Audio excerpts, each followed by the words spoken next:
Tanvir Kazmi with my news channel series I work through. Again, I'm here to discuss a very important analysis on AI, artificial intelligence, fake videos, especially. I've seen for many, almost few months now, almost more than a few years now, that people has getting a habit for building a fake videos for anybody, presidents, prime ministers, executives, politicians, or maybe any religious people, and they're putting on the internet and they laugh.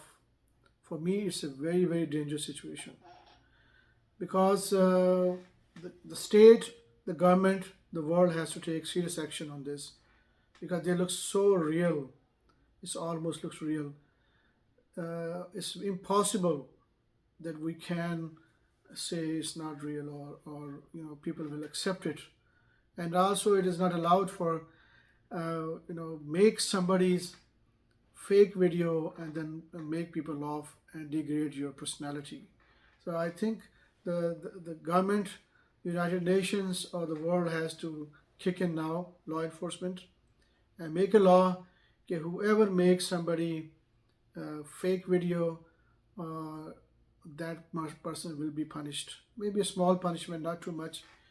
Maybe uh, 1 week or few days of community service like cleaning or and all this. It's very important to take a serious action because before it gets too late and how many people suffer with that. I hope to see you next time. Take care. Bye.